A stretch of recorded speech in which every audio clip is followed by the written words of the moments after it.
Estamos às vésperas do halving e esse é o evento que marca o grande momento do mercado cripto como um todo. Eu selecionei 3 ativos para te falar para você comprar antes do halving. Olá, eu sou André Franco, Head de Research do mercado Bitcoin e hoje vim te falar 3 ativos que eu acredito que podem ter um desempenho muito bom tanto no momento pré-halving que a gente está agora quanto no momento pós-halving. Para você que não sabe, o halving é um evento do Bitcoin que acontece de 4 em 4 anos. É um evento que marca a política monetária do ativo e causa o corte pela metade na recompensa para os mineradores. Historicamente, ele tem sido um momento em que o Bitcoin começa a ter um desempenho muito forte dali em diante e também as altcoins. Por isso, separei para você 3 ativos que eu estou de olho e que você também deveria olhar com cautela aí e eventualmente fazer parte da sua carteira. O primeiro deles é a Ronin, o token RON.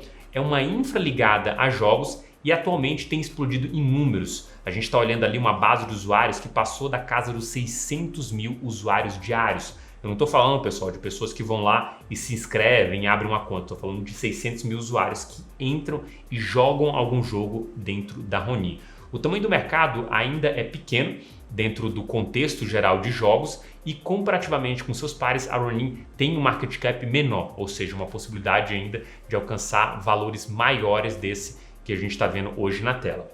E ela vai acompanhar a tese de jogos. A minha percepção da Ronin ela é de maneira bem simples e condiz ali com a visão que eu tenho do mercado de jogos como um todo, né? A gente já veio lá atrás, quando a gente tinha o Axie Infinity em 2021, num frenesi gigantesco, ou seja, a partir daquele frenesi você tem investidores comprando cada vez mais teses de jogos e a partir desse momento, depois de 4 anos, a gente vai ter a maturação desses jogos e de outros projetos dessas teses. A grande questão aqui é que quando a gente fala de um jogo extremamente complexo de ser construído, ou jogos AAA, né? Seja lá, você pode pensar desde um FIFA a um Homem-Aranha, a um God of War, você que joga aí deve estar entendendo o que eu estou falando. Se você não entendeu, quer dizer jogos de imensa complexidade de construção e que tem toda uma história ali por trás, um gráfico, né? Ou seja, um trabalho imenso ali por trás.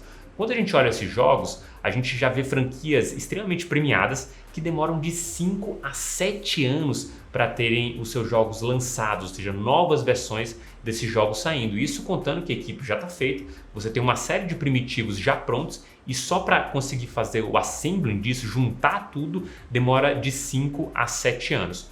É justamente aí que mora o pulo do gato para a Ronin. Eu não acredito que nesse ciclo a gente vá ter os jogos AAA de cripto sendo lançados, porque exige mais tempo para esses jogos maturarem. O que a gente vai ter nesse ciclo talvez sejam jogos casuais acontecendo. E esses jogos casuais acontecendo se favorecem da lógica da Ronin. A Ronin é uma infraestrutura, uma rede em que permite com que você tenha jogos, em que você tenha usuários de maneira até exagerada, né? No caso esse aqui, 600 mil usuários que estão jogando basicamente um único jogo hoje chamado Pixels. E esse jogo aqui chamado Pixels, ele tomou conta da Ronin. A grande questão é que ele não é o único jogo hoje dentro da Ronin. A gente vai ver novas rodadas de outros jogos e principalmente jogos que estão agora numa versão beta, lançando seus tokens e isso cada vez mais atraindo a atenção para a Ronin. Para você ter uma ideia, a Ronin, para quem faz o staking do token ali dentro da rede, pode ter o benefício ainda de receber airdrops de outros jogos. É justamente essa narrativa que talvez comece a se estabelecer a partir desse ponto. A Ronin ela é a rede que sustentou o Axie Infinity lá atrás e é a rede aqui que começa a se destacar por atrair outros jogos e também atrair uma quantidade de usuários bem relevante para o momento que a gente está no mercado. A expectativa é que essa rede continue crescendo, não só com o jogo Pixels, que foi recentemente teve seu token lançado, quanto outros jogos que tem dentro dessa rede. A minha visão para esse futuro é justamente, a gente não vai ter jogos AAA, ou seja, aqueles jogos extremamente complexos rodando ou utilizando o blockchain nesse ciclo, mas a gente vai ter vários jogos casuais acontecendo e a Ronin está justamente nesse setor dessa evolução de tese. Perfeito? Nosso segundo ativo aqui é a Pendle. A Pendle é um novo primitivo de DeFi, né? Um market cap relativamente baixo aqui nesse momento, abaixo de $1 bilhão, ou seja, um neném aí perto do mercado cripto e ela se favorece da tese de restaking no mercado, né? E é uma novidade no ciclo. Esses 4 pontos eles são bem interessantes de a gente trabalhar. Primeiro deles, um novo primitivo de DeFi. O que quer dizer isso? Quer dizer, pessoal, que DeFi, essa tese de finanças descentralizadas, a cada novo round ela apresenta novas ferramentas para os investidores utilizarem dentro de finanças descentralizadas. Quando a gente está falando de um novo primitivo, a gente está falando de uma nova ferramenta. Seria basicamente, quando a gente olha para o sistema financeiro hoje, global, como se você surgisse com um novo produto. Olha, eu tenho um novo produto, você começa a usar o produto, aquele produto faz sentido e aquilo vira base ali do desenvolvimento do mercado de capitais. É justamente isso que a Pendo está oferecendo. Quando a gente tem um novo primitivo em DeFi que começa a ter tração, ou seja, as pessoas começam a usar esse primitivo, começam a usar essa ferramenta, naturalmente o token ligado àquele ativo começa a se valorizar. A grande questão a partir desse ponto é entender se a valorização daquele token ela tem de forma fundamentalista alguma conexão com a evolução do projeto ou com a evolução da quantidade de usuários. Se isso for verdade, a gente tem em mãos ali uma gema do mercado cripto que pode continuar estourando. É exatamente isso que está acontecendo com o Pendle nesse momento.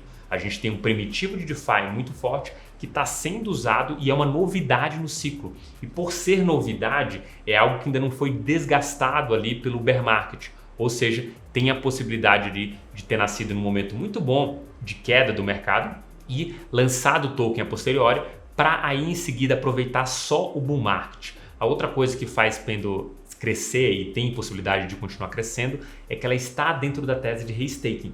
A tese de staking do Ethereum é uma tese forte, a tese de restaking é basicamente o staking com esteroides, né? Que é a ideia de que você, além de fazer o staking do seu Ether, você pega esse cupom que te dá o direito de resgatar aquele Ether e consiga usar ele em outra rede, né?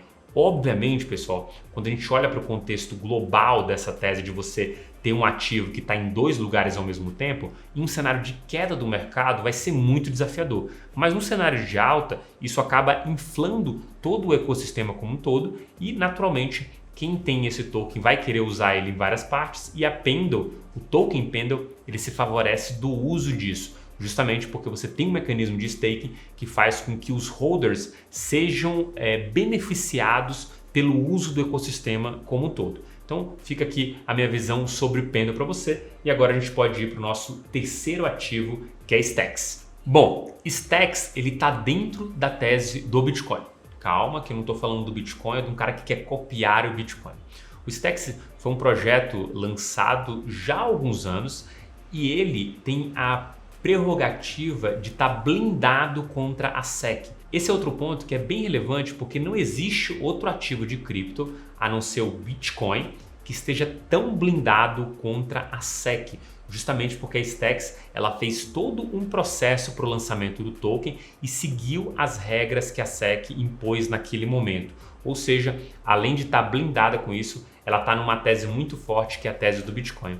Eu acredito que o que a gente está vendo acontecer no Bitcoin hoje possa ser o que eu estou chamando de renascença dentro dessa rede. O Bitcoin por muito tempo foi um ativo ali que ficava paradão. Você comprava ele, uma reserva de valor, uma possibilidade de valorização no futuro ou valorização naquele ciclo e era isso. Não se falava sobre a rede blockchain por trás do Bitcoin. Pois é, isso mudou ao longo dos tempos, né? Isso mudou basicamente do ano retrasado para cá. Em 2022 a gente viu os primeiros experimentos de usar Bitcoin como uma rede, emitir NFTs e usar aquilo como uma solução de segunda camada, usar aquilo em DeFi, né, em finanças descentralizadas, e essa narrativa acabou evoluindo muito bem. O Stacks, desde o momento que nasceu, ele nasceu com a ideia de ser uma solução de segunda camada para a rede do Bitcoin. E é justamente por isso que a gente está falando dele aqui agora. A visão que eu tenho é que a rede blockchain do Bitcoin ela vai ser cada vez mais usada com soluções ali de segunda camada para entregar outros primitivos ligados ao Bitcoin. A grande questão é que a rede do Bitcoin ela já é uma rede consolidada, ou seja, o risco aqui de estar se colocando dentro de uma rede nova ele é muito menor, porque a gente está falando de uma rede já testada. A Stacks está justamente nessa narrativa, nessa lógica de que vai se construir alguma coisa em cima do Bitcoin. A outra coisa interessante para a gente não deixar de mencionar aqui, de alguns gatilhos que podem favorecer Stacks ainda no ano de 2024 é o Nakamoto Release, que é basicamente a junção do Bitcoin com o Ethereum dentro de uma rede só para que você consiga produzir contratos inteligentes. Isso aqui seria totalmente um breakthrough para Stacks, mas também para o Bitcoin. E quando a gente está unindo aqui o útil ao agradável, a gente está falando Stacks, além de se favorecer do crescimento da rede do Bitcoin ou do entorno da rede do Bitcoin, ela vai fazer o crescimento da rede do Bitcoin acontecer. E essa relação aqui de mutualismo vai favorecer os dois ativos, mas principalmente a Stacks, dado o seu tamanho hoje. Além disso, a comunidade do Bitcoin abraçou a Stacks como um projeto confiável, ou seja, está falando de uma comunidade que de alguma forma ali tem um pouco do seu de ser ranzinza com novos projetos que querem se abarcar com Bitcoin, mas o Stacks ele teve essa prerrogativa de ser abraçado pela comunidade do Bitcoin. Então sim, é um dos ativos também que a gente está de olho aqui. Beleza? Bem, nosso vídeo se encerra aqui com esses 3 ativos que eu mencionei para você: Ronin, Pendulum e Stacks. Mas eu quero saber do seu lado aí. Você gosta de algum desses 3 ativos? Tem algum que você gosta mais do que o outro? E também comenta aí para mim embaixo se você colocaria outro ativo nessa lista e quem principalmente você tiraria dessa lista para colocar esse novo ativo. Beleza? Eu vou ficando por aqui, mas a gente se vê num próximo vídeo. Forte abraço e até lá!